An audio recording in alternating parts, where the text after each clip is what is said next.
Up next will be Diana Lenton, who is a professor of anthropology at the University of Buenos Aires in Argentina, and she will be talking about wounds of indigenous genocide in Argentina and possibilities for healing. So please welcome Diana Lenton. Good morning. Good morning. First of all, I want to thank the organizers of this conference who not only invited me to participate, but also gave me the opportunity to do so by Zoom. So thank you very much for it. I will refer briefly to the historical genocide perpetrated by the Argentine Republic against the native peoples. This genocide, as my colleagues and friends Pilar Perez and Walter del Rio exposed yesterday, resulted in the formation of a society in Argentina that ignores its past roots and denies its present diversity. The military invasions of the last Indian lands at the end of the 19th century and the first decades of the 20th century had as a correlate the expulsion of thousands of its inhabitants. The expelled individuals and groups were subjected to different practices of deprivation of liberty, forced labor, compulsory incorporation, incorporation into the state army, separation from its members, appropriation and trafficking of children and adults, exposure to hunger, disease, and physical and mental deterioration, deprivation of their identity, and compulsive imposition of the cultural brands of the hegemonic group. Our investigation team has exhaustively documented the existence of facts that coincide with all the 5 points or actions that are described in the definition of genocide given by the United Nations in 1948. These actions are registered in state, ecclesiastical, journalistic, and private sources. We also work with oral records. For example, only one example of oral work.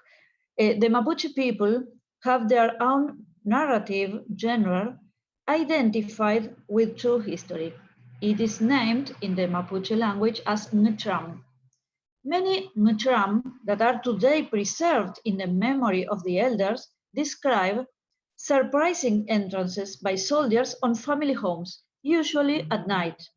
They then describe the burning of houses and plantations and slaughtering of adults, children, and even domestic animals, as well as the desperate escapes through desertic lands where many died.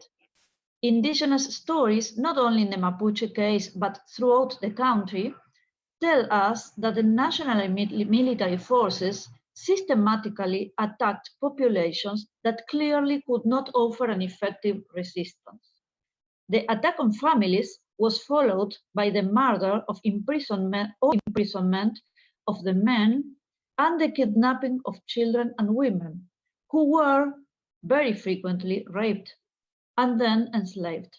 Here I want to set clear then that the advance on the Indian lands was always accompanied by the advance on the Indian bodies.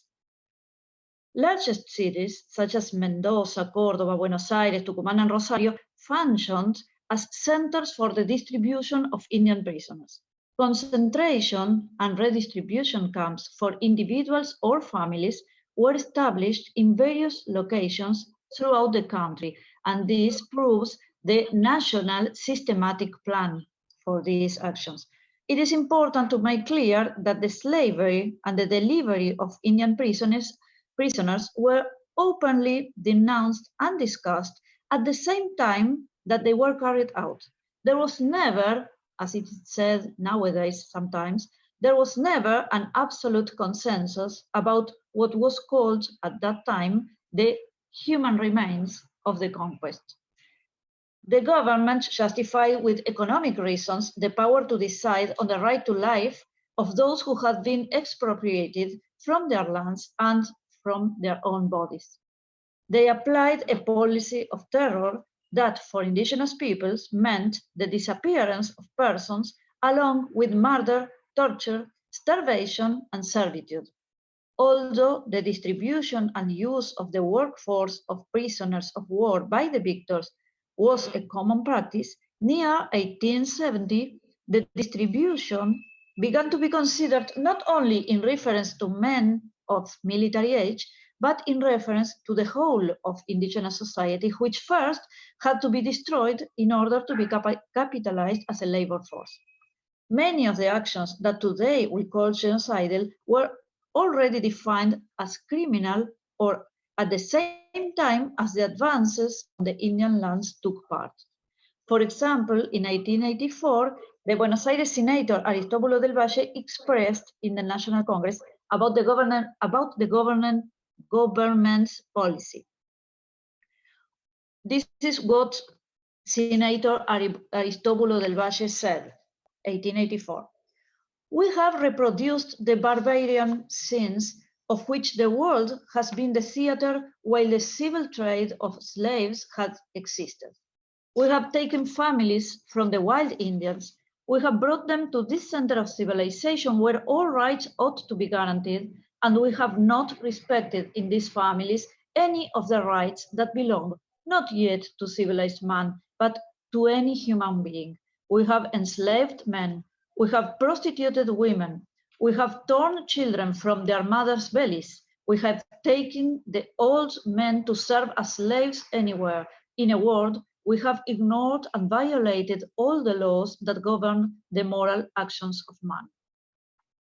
So let's remember first that Argentina had declared the freedom for the newborn children of Africans in 1813 in the midst of the war the war for independence, and that in 1853 the new national constitution absolutely banned slavery. However, the racism that accompanied the propaganda of military conquest against Indians at the end of the century allowed such progressive measures to be pushed back. And the exploitation, the human exploitation, was disguised this time as Christian charity and civilization action. So we can see now a picture.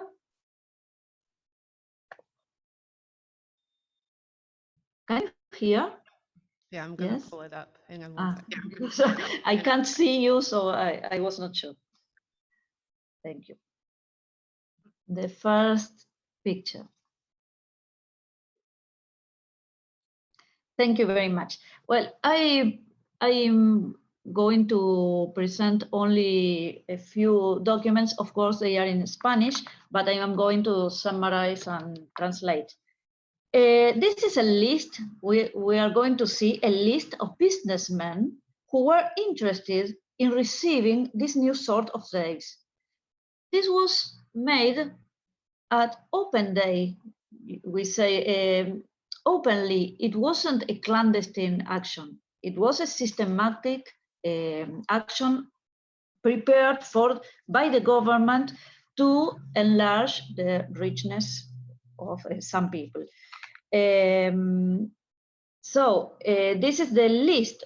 We are going to see the list of businessmen who were interested in receiving this new sort of slaves and the number of Indians and families they applied for. This was published in a newspaper on November the 12th, 1878, under the title Important Meeting.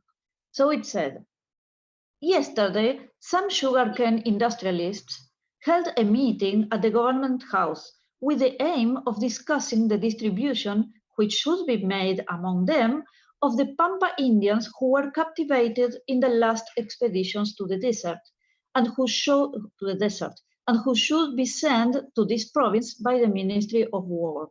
It was resolved to ask for 500 working Indians, either with or without family, to distribute them in the following proportion. And then you can see the names, the other picture, you can see the name of some rich men that nowadays are considered as heroes, as patriotic heroes, and we have their names on our avenues, our cities, our parks. We're detailing here how many Indians each one wants.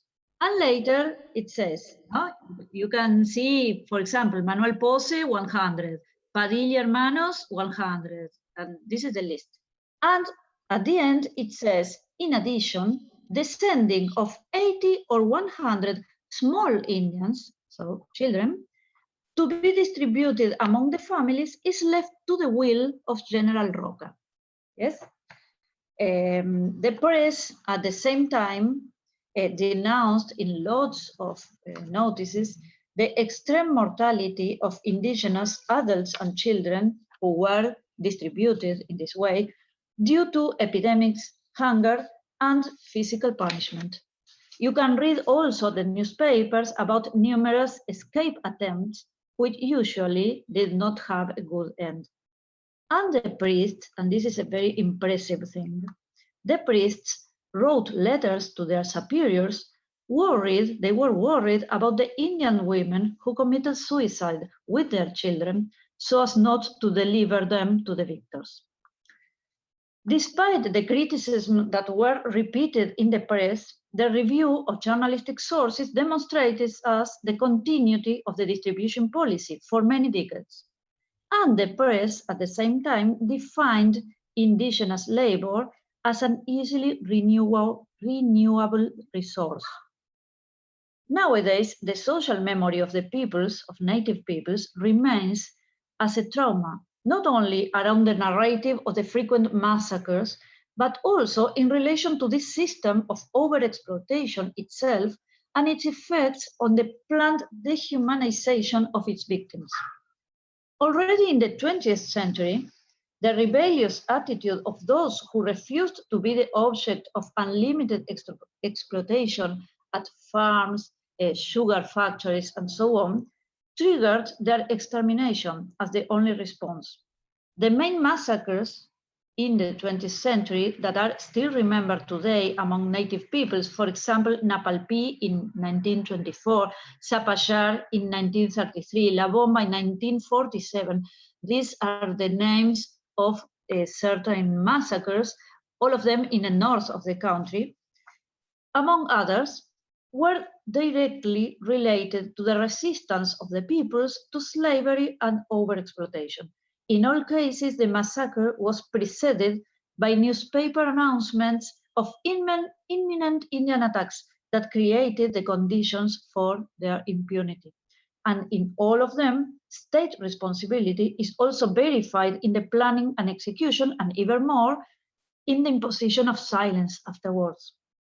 So in this picture, I'm sorry, in this picture, we can see a note, a letter from General Julio Argentino Roca, who we are naming and was named yesterday by my colleagues. General Roca conducted many military attacks against Indians while he was Ministry of War. And here he writes to his friend Palacios. He says, "My friend Palacios, I am sending you a china for your mother." China is an offensive word in Argentina for Indian women. So the ministry says, "My friend Palacios, I am sending you a china for your mother. I haven't been able to get another one. That's why I don't send another one for your wife." This note, among many others like this, demonstrates the personal involvement of officials in human trafficking for the service of the upper classes. And the following year, the same person, Julio Argentino Roca, was president of the Republic. And he was a person who made human traffic. Now we can say the last picture. The last picture is an example of a baptism book. It corresponds to 1879 year, but there are hundreds of these. Here we can see several notes of or acts of baptism, and you can find this sort of document in all the main churches in the main cities of that moment. This document provides information regarding the appropriators of children. On the contrary, in all cases, the information on the proper name, the place of origin, and the family of the baptized person are hidden. Here, for example, the first note in this page says, I baptized and put oil and chrism on a 3-year-old infant. And between brackets, it says Pampa Indian. She was raised by Manuel Bordón, that is the name of the appropriator, whom I named Maria. And in the left margin, you can see the Christian name of the baptized child is placed with the surname of the appropriator. So she is Maria Bordón.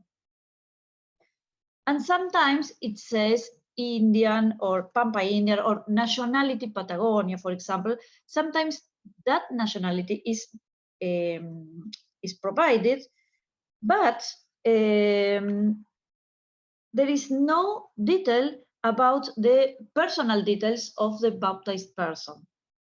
In addition to the total indifference to registering the personal and family identity of the baptized person, which is obviously part of a policy of disappearance, there is another fact I'd like to highlight, and this is the vast majority of children were between 2 and 7 years old in these baptism acts, probably because it was a preferred age for those who were selected for the domestic work.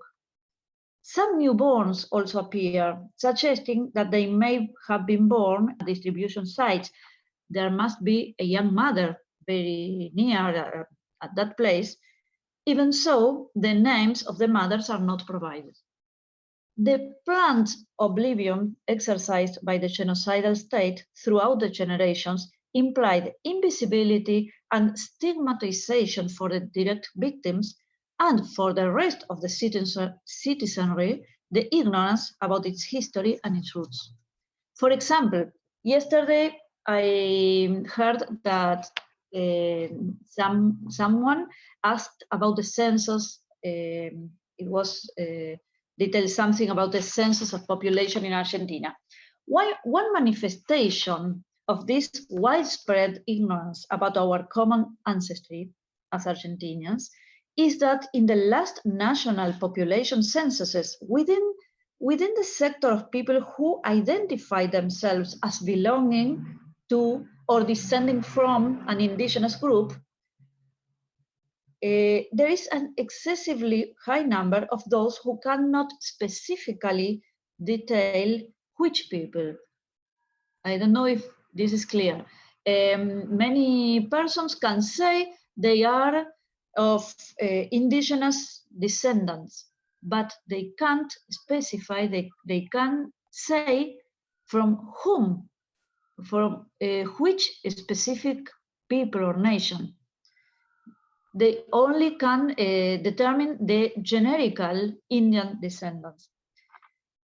Many families cannot trace their origins due to the concealment policies that were part of the state's violence. The same happens with respect to mother languages, forgotten or hidden for fear of violence, for shame also, but also sometimes due to the impossibility of reconstructing the chain of transmission of culture. This fact shows that the consequences of this genocide last until today. In several levels. First, in the persistent trauma that affects those who were victims and their descendants. Second, the material conditions that imply that today the indigenous communities are always situated below the poverty line. This has the effect of hunger, malnutrition, infant mortality, deaths from preventable diseases, lack of access to education, etc.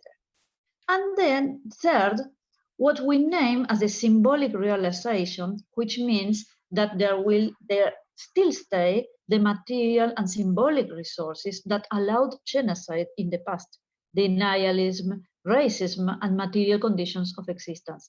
The stage of symbolic realization can very quickly turn into that of preparation for a new massacre. That's why Pilar Pérez and Walter del Rio yesterday pointed out how good citizens, honest neighbors, can demand nowadays the return of General Roca's policies. For this reason, we uphold the right to the truth as a main right, which doesn't only have to do with knowing what happened in the past, but also affects the present and the future by attacking the elements that sustain the possibility of repetition. To cut the vicious circle, a political decision to stop denialism and social oblivion is an essential one. And then I will finish. I want only to tell you that this year, the Argentine state was sued for the first time for a massacre produced against indigenous peoples. Between April and May of this year, 2022, the public audiences of the trial for the Napalpí massacre were held to bring justice for the crime committed against Mocoit and Com nations a century ago. This trial was promoted by the organizations and authorities of these peoples as a way to repair and heal the wounds. Indeed, we believe that although the consequences of the genocide endure to this day, much work can be done to begin to break with the denialist machinery. Our research team was invited to collaborate, and from 2014 onwards, we provided documents from our own research, and we were professional witnesses at the hearings. But above all, the court invited the elderly survivors and descendants to give their own testimony. The trial relied in particular on the evidence of the trafficking of adults and children. Finally, a federal judge ruled on the recognition of the validity of the testimonies provided by the prosecution and of the crime against humanity committed within the framework of a genocidal social process by the national state against the Com and Mocoit peoples and the other indigenous nations in Argentina. And she also stipulated modalities of symbolic and material reparation. Well, that is enough for me.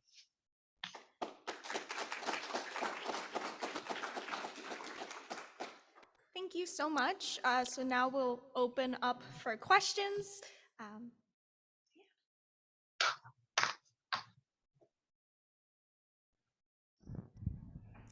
Gracias, Diana. I hope you can hear me. Yes? Thank you so much. The continuities are extraordinary from this period in Argentine history to later. I have a question about people like General Roca, who were trafficking children at that time in the late 19th century. Did they know that they were stealing? Was there kind of a recognition at the time that they were not just stealing people's lands, but also stealing labor and child labor? Or the reason that I'm asking is I did find a newspaper article in Guatemala in the 1980s talking about the disappearance of children. It's one of the very few. And the headline is Botín de Guerra. So like war booty. And it's so obvious to me that everything you've just presented is that. It's like a form of human trafficking. Did anyone call it that, think of it that way? Or was it just so normal to them that they just said, okay, here is your China, and they don't talk about, it's terrible, but they don't talk about it anymore. So that's my question, is like, was it understood that this was a resource also, that they were stealing people's lives and labor? Yes, this is a very important thing because it is different from what happened 100 years later during the last dictatorship we had in Argentina, when children from the prosecuted people were also kidnapped. But that those actions were during the dictatorship from 1976 to 1983 were hidden. They were clandestine, and they simulated normal adoptions. But during Roca's presidency, for example, these actions were open. Everyone could go to receive an Indian child, a China, chinito, they say for the children. And the advertisements were in the newspapers, so they said, tomorrow at 3 o'clock in front of the church of Santa Maria, there will be distributed many chinas for those who want any of them. So people went to receive their own slaves. And there were different discourses at the same time. For example, part of the political opposition, Aristóbulo del Valle was one of them, spoke about botín de guerra. Aristóbulo del Valle said botín de guerra. And he said in another discourse, in another speech, that civil population at the cities, not only militaries, but civil population at the cities were partially guilty of this, what he calls a crime, because of the accomplishment in entering that chain of human traffic. He decided to name it as a crime, and there are other persons, for example, journalists, that don't speak about botín de guerra, but they approve the distribution for economical reasons, for example, to work in the sugarcane industry, but they are inclined to criticize some of the ways in which they are treated, and that they are hungry, and that they are very frequently ill, and they criticize these conditions of living, but not the distribution itself. And there are, of course, people that in the government and some agents of the government that are very happy, and they defend these actions in the parliament, for example, and present the distribution of people, of prisoners itself, as a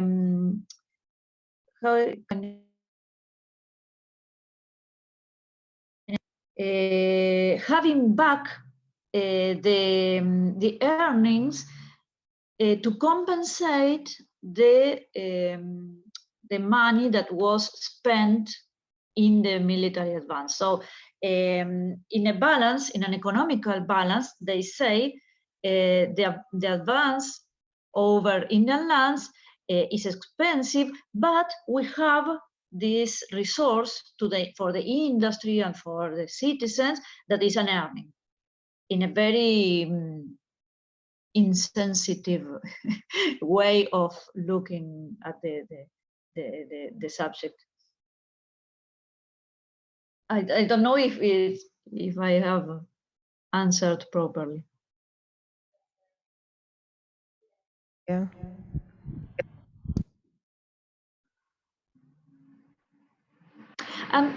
Sorry, I want to add something.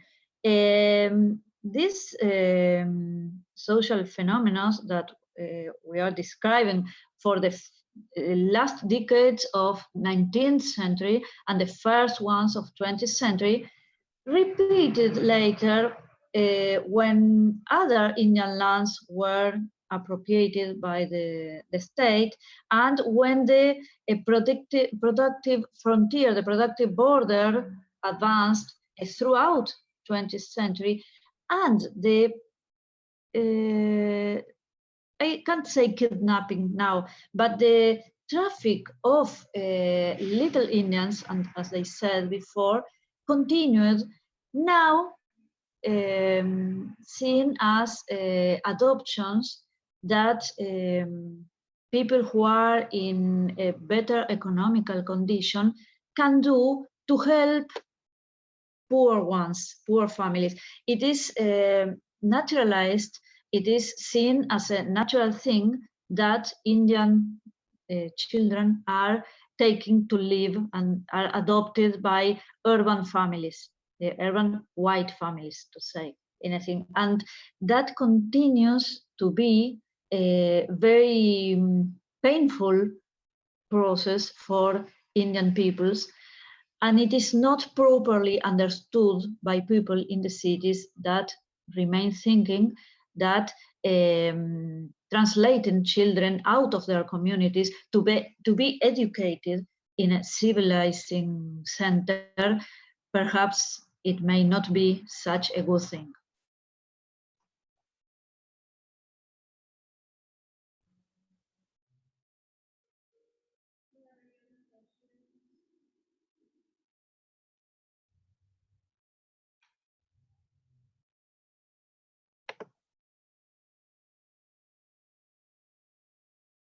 There are no other questions. We will end this part of the discussion, but thank you so much. Another round of applause for Diana for zooming in and giving this talk. Thank you all.